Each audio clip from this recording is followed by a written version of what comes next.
नमस्कार, मैं सोमेश ढाकर और आप देख रहे हैं वीटीएस लाइव न्यूज़। और चरखी दादरी में बिजली बोर्ड के कार्यालय में यहाँ पर काफ़ी बड़ा हंगामा हुआ था 2 दिन पहले ही, और उसके बाद से ही मामला काफ़ी गरमाया था। एक्शन के जो कार्यकलाप थे उस दौरान में उसके ऊपर काफ़ी सारे सवाल उठे थे। जिस प्रकार से गौ सेवकों का हाथ मरोड़ते हुए वो दिखाई दिए थे, जिस प्रकार की भाषा वो बोलते हुए दिखाई दिए थे, उसको लेकर के काफ़ी सारा विवाद उत्पन्न हो गया था। उनके सस्पेंशन की मांग तक गौ सेवकों के द्वारा की गई थी और साथ ही साथ मंत्रियों तक भी शिकायत पहुँचाने की बात कही गई थी।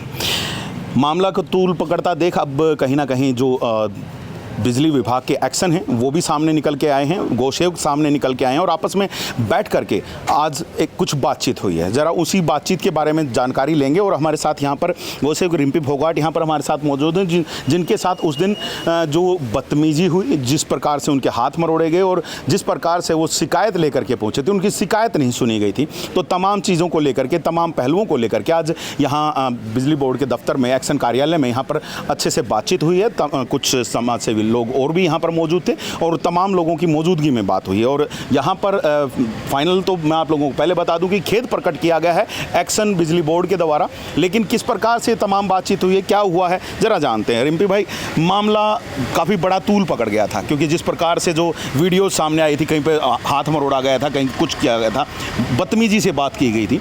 तो उसके बाद अब ये जो बीच बचाव का जो तरीका है वो कहाँ से कैसे निकल के आ गया है, कैसे ये बातचीत सिरे चढ़ पाई? हम तो ये कहते हैं कि जो न्यूज़ चैनल हैं, वीटीएस है और भी जो न्यूज़ चैनल हैं, वो हमारा मौके पे हर दुख सुख में सहयोग करते हैं। मतलब धरातल की बात को ऊपर तक पहुंचाने का काम करते हैं, जिससे कि एक समस्या ख़त्म हो। समस्या को उठाकर ऊपर तक जाती है तो उस पर सुनवाई होती है। और जो यहाँ की बात थी, ये अगर मैं कहूँ मेरी और एक्शन की बात थी, नहीं, ये जनता की और सिस्टम की और प्रशासन की बात थी। जी बिल्कुल। जो दूरी बनी हुई थी, उस दूरिया में जो कमी थी, एक्शन साहब ने कहा कि उन कमियों को दूर कर दिया जाएगा। तो उस कमी को दूर होते ही आम लोगों को राहत मिलेगी, उस पर हमारी सहमति हो। तो जैसे कि उस दिन की जो हालात बने थे, जिस प्रकार से बातचीत की गई थी, कमरे से धक्के मार के बाहर निकाला गया था, कहीं पत्रकारों के साथ भी मिसबिहेव करते हुए दिखाई दिए थे, तो कहीं पर आपका भी हाथ मरोड़ते हुए दिखाई गए थे। तो वो जो सारी चीज़ें, क्योंकि हाथ मरोड़ना, इस प्रकार से बिहेव करना, ये तो क्रिमिनल तरह की एक्टिविटी थी, तो इस पर तो कहीं ना कहीं एफआईआर दर्ज होनी चाहिए थी और चीज़ें होनी चाहिए थी। अब थोड़ा सा आप भी बैकफुट पे दिखाई दे रहे हो, तो क्या कहीं माफ़ी मांगी गई या क्या किया गया? मैं कहता हूँ जितने भी प्रशासन पूरे हरियाणा में काम कर रहे हैं, 50% सामाजिक संस्थाएं उनका सहयोग करते हैं, उसके हिसाब से वो सक्सेसफुल हो पाते हैं। और रही बात, सामाजिक आदमी तो आंदोलनकारी होते हैं सर, पुलिस के विलट लगते हैं, उनका काम है कि समस्या का हल कराना। ठीक है। धक्के तो क्या, हाथ मरोड़ा, पुलिस के भी डंडे खाते हैं, लेकिन वो समस्या हल आ जाती है। हमारे आने वाली पीढ़ी के लिए एक मिसाल बन जाती है कि भाई कुछ चीज़ें ऐसी हैं कि मांगने से मिलती हैं। जैसे कहावत है कि कुछ चीज़ें छीनने से मिल जाती हैं। हाँ, बस। तो मैं तो ये कहूँगा कि वो एक कहावत है कि वो आए और जगे वाली, तो प्रशासन जग गया, हल हो गया, गौ माता की जान बच जाएगी। और मैं ये कहता हूँ दादरी में जो गौवंश करंट से मरता है वो 1000 लोगों की जान बचाता है। अगर उस गौवंश के करंट नहीं लगा तो वहाँ किसी आदमी के करंट लगता।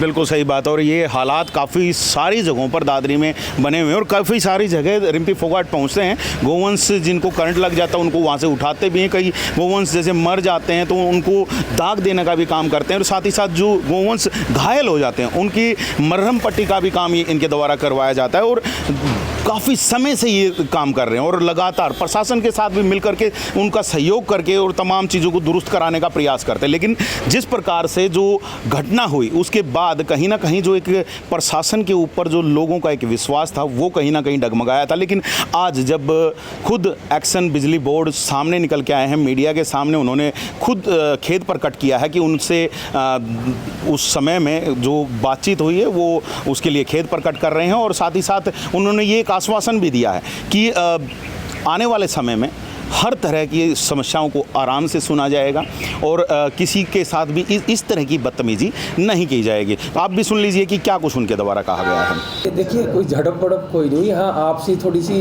गहमा गहमी हो गई थी थोड़ी सी, और वो सब एक मिसअंडरस्टैंडिंग थी या ये समझो गलतफहमियाँ हो गई। कोई ऐसी मंशा नहीं थी, ना कोई ऐसी बात थी। तो तो अभी आज तमाम लोग आए हुए हैं, गौ सेवक भी यहाँ पर बैठे दिखाई दे रहे हैं, अलग अलग संगठनों के भी लोग यहाँ पे दिखाई दे रहे हैं जी। क्या कुछ आज बातचीत आपके इनके साथ हो पाई? देखो, मैंने इनसे खेद व्यक्त किया है जो भी बात हुई है, और आगे भविष्य में ध्यान रखेंगे। आज तक 1 साल हो गया मुझे ज़िले में, ऐसी कभी कोई बात नहीं हुई, और ये मिसअंडरस्टैंडिंग में हो गया। बाकी मैं पूरा ध्यान रखूँगा कि इनका मान सम्मान पूरा रहेगा। पत्रकारों के साथ भी सर आप? हाँ, मैंने सिर्फ उनको ये कहा था कि प्लीज़ ऑफिस के अंदर ना बनाएं वीडियो, आप बाहर बना लें। बाकी अगर उनको ठेस पहुंची मान को तो मैं उस पर खेद व्यक्त करता हूँ। तो अब आगे क्या कुछ रहेगा सर, क्योंकि नॉर्मली पत्रकार भी आते रहेंगे? सर आए, बिल्कुल आए, आज से पहले भी आते रहे हैं। ये भाई साहब भी जो हैं अपने भास्कर से आते रहते हैं, आए, कोई दिक्कत नहीं। बहुत पत्रकार आते हैं, ज़िले की योजनाएं, ज़िले के काम जो भी डिस्कस करते हैं, क्या चल रहा है सारा बताते हैं, अखबारों में छपती है। पूरा सम्मान, चाय पीते हैं, पानी पीते जाते हैं। ऐसी कभी कोई मतलब कोई बात ही नहीं थी। वो बस उस दिन थोड़ा सा ये था भाई, हो गया कन्फ्यूज़न। बरसात भी ज़्यादा थी, रात से सारी रात हम सोए नहीं, परेशान थे, तो थोड़ा सा यही कहा भाई थोड़ा दफ्तर में ना हल्ला मचाओ, बाहर चले जाओ। उस वजह से थोड़ा सा मिसअंडरस्टैंडिंग हो गई ये कहने से। बस जनता के लिए दफ्तर है सर, उसमें से आप जनता को ही बाहर जाने सर बाहर जाने के लिए वो नारेबाजी कर रहे थे, तो मैंने ये कहा था प्लीज़ बाहर कर लीजिए, दफ्तर में कमरे में ना करिए। ये कहा था। अगर वो बात गलत है, इनको गलत लगता है, तो मैंने तो फिर कह दिया कि मैं खेद व्यक्त करता हूँ, मेरी ना ऐसी कोई मंशा है और ना रहेगी कभी। सर बोलने की बात भी देखी जाए, लेकिन हाथ तक मरोड़े गए सर। नहीं, हाथ में मैं वीडियोस भी हैं सर, वो वीडियो की आप उसका देखो मतलब गलत निकाल रहे हो। मैंने इनका हाथ पकड़ के ये कहा था भाई साहब अंदर आ जाइए, बात कर लीजिए, ताकि ये मामला यहीं ख़त्म हो जाए। कोई हाथ नहीं मरोड़ा, मतलब ये तो भगवान गवाह है इस चीज़ का, मैंने कोई हाथ नहीं मरोड़ा। मैंने सिर्फ ये कहा था अंदर आ जाओ। मैं खुद गया था बुलाने, पहले मैंने PN भेजे, उनके कहने से ये नहीं आए रिम्पी भाई साहब, फिर मैं खुद गया। मैं भाई साहब आप अंदर आ जाइए, बात कर लीजिए, इसको यहीं सुलटा देते, कोई ऐसा बड़ा इशू नहीं है। पर ये बोले जी थोड़ी देर में ज्ञापन लेंगे हम, तो फिर बाद में ज्ञापन ले लिया इनसे। हाँ, कोई ऐसी बात नहीं थी बिल्कुल। आगे भी ऐसा भविष्य में सर नहीं, कमाल, ये मैं एक जिम्मेवार अधिकारी हूँ, ऐसी कोई बात ही नहीं है, ना होगी कोई। आप लोगों ने सुना कि जिस प्रकार से एक्शन के द्वारा अपना जो पूरे एक मामले पर खेद प्रकट किया, तो अब उसके बाद अब कहीं ना कहीं, क्योंकि सुनने को मिल रहा था कि कहीं FIR दर्ज हो रही है, कहीं कुछ हो रहा है, जो क्योंकि प्रशासन को भी, DC को भी ज्ञापन दिया गया था, तो उसके बाद कुछ कार्रवाइयाँ शुरू हुई थी। तो रिम्पी भाई, वो जो कार्रवाई हुई थी, तो उनको लेकर के अब क्या कुछ करने वाले हैं? सामाजिक लोगों का यही होता है कि समस्या हल होनी चाहिए, उनकी किसी से बैरता ही नहीं होती। और मीडिया का ये होता है कि हमारी आवाज़ है 10 फुट तक जाती है, मीडिया की आवाज़ सेंटर तक जाती है, ऊपर तक जाती है। तो समस्याएं हल हो गई, ये हमारा नहीं, पूरे समाज को, पूरे दादरी शहर को डीलिंग करने का एक्शन से मौका मिल गया। तो संघर्ष का रिजल्ट तो यही है कि हमारे प्रयास से पूरे दादरी शहर के लोगों की सुनवाई हो रही है, तो हम इसको प्रयास सफल मानते हैं। जी बिल्कुल। और अब जिस तरीके से एक्शन साहब ने कहा है कि आने वाले समय में जो भी समस्याएं लेके आएंगे वो सोल्व होंगी, तो क्या वो समस्या भी आज दोबारा से रख दी गई है कि जो जिस वजह से वहाँ गोवंश को करंट लगा था और आप समस्या लेकर के पहुँचे थे, क्या वो समस्याएं दूर हो पाएंगी? बिल्कुल, मीडिया ने एक्शन और SDO से काफ़ी क्वेश्चन किए हैं, उनका भी उन्होंने आंसर दिया है। लेकिन जो वो क्या अगर ना, एक कहावत हरियाणी में बता दी, बादाम खाया था कल ना आवे, ठोकर खाया था कल आओ है। तो मारे ला लो और चाहे प्रशासन का ला लो, ठोकर लग चुकी है, ठोकर लगी, उनके दिमाग में आ गई कि जनता को सुविधा देना ही सच्चा कार्य है, धर्म का काम है। जी बिल्कुल। और यहाँ पर तो मैं भी कहूँगा कि जैसे कि मैंने कल जब मैं पानी की एक समस्या को लेकर के आप लोगों के सामने निकल के आया था, तो उस दौरान में मैंने कहा था कि चरखी दादरी का प्रशासन सोया हुआ है और कहीं ना कहीं उसको जगाने की ज़रूरत है, और शायद वही जगाने का काम यहाँ पर आज रिम्पी फोगाट के द्वारा किया गया है। और ये जो गौ सेवकों का जो मामला पूरा तूल पकड़ा, और उसके बाद कहीं ना कहीं अब बिजली बोर्ड के अधिकारी जागे हैं, तो वैसे ही दूसरे जो विभागों के भी जो अधिकारी हैं उनको भी जगाने की कहीं ना कहीं शायद ज़रूरत है, क्योंकि जितने भी अधिकारी हैं वो कहीं पर किसी शिकायत का इंतज़ार कर रहे होते हैं, कहीं पर किसी भी चीज़ को होने की का इंतज़ार कर रहे हैं, कोई घटना होने का इंतज़ार कर रहे होते हैं। तो ऐसी घटनाओं का इंतज़ार या शिकायतों का इंतज़ार ना करें, अपना काम समय पर करें। और कुछ कहना चाहेंगे सर, क्योंकि बड़ा मामला एक था, आज ये ठंडा हो रहा है, तो क्या कहेंगे? मैं तो ये कहता हूँ कि इस विभाग का मंत्री अनिल विज है, जिसको मीडिया के माध्यम से गब्बर के नाम से जाना जाता है, तो हमने भी गब्बर जैसा रोल करके निबेरा था, भाई गब्बर तक बात जाएगी तो एक्शन तो होएगा।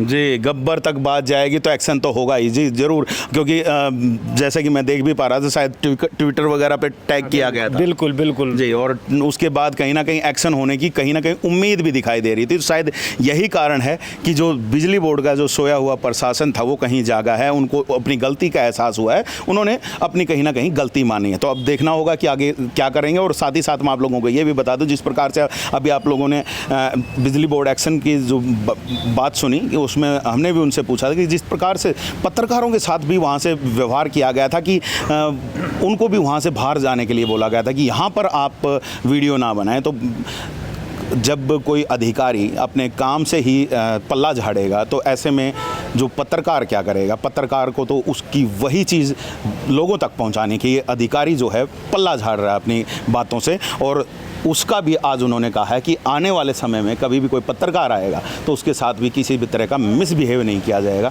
तो एक अच्छी चीज़ है, एक अच्छी पहल है। और आपको क्या लगता है जो पत्रकारों के साथ किया गया वो क्या था? मैं तो पहले ही कह चुका, पत्रकार भी उस भीड़ में से निकलते हैं, आंदोलन वाले में से। पत्रकार चौथा संतान तो हैं, लेकिन आंदोलनकारी भी हैं। क्योंकि जहाँ गोलियाँ चलती हैं वहाँ पत्रकार बीच में पाते हैं। वो तो ऊपर वाले की देन है कि वो गोली किसी आंदोलनकारी के लग जाती है। कई बार पत्रकार के भी शिकार हो जाता है, काफ़ी बार शिकार हो जाता है। जी बिल्कुल। हाँ, तो ये भी एक आंदोलन का हिस्सा है। जी बिल्कुल। तो फाइनली प्रशासन जागा है, तो देखते हैं प्रशासन कितने दिन तक जागा रहता है। क्या जो प्रशासन अब जागा है तो अपनी उसी मुस्तैदी के साथ कार्रवाई भी आगे अमल में लेकर के आएगा, लोगों की समस्याओं को दूर करेगा या नहीं, तो देखते हैं। बने रहिए आप चैनल के साथ, आप लोगों तक जो तमाम सूचनाएं हम पहुंचाते रहेंगे। आप लोगों का बहुत बहुत धन्यवाद। आप लोगों ने यहाँ तक आपने इस वीडियो को सुना है, तो अगर आपने सुना है तो चैनल को सब्सक्राइब कीजिएगा और वीडियो को लाइक और शेयर ज़रूर करके जाइएगा। और अगर आपका कोई सवाल हो या सुझाव है तो कमेंट ज़रूर कीजिएगा। फिर मिलते हैं किसी नई सूचना जानकारी के साथ, तब तक के लिए मुझे दीजिएगा इजाज़त। मैं Sumesh Dhaka, VTS live news के लिए।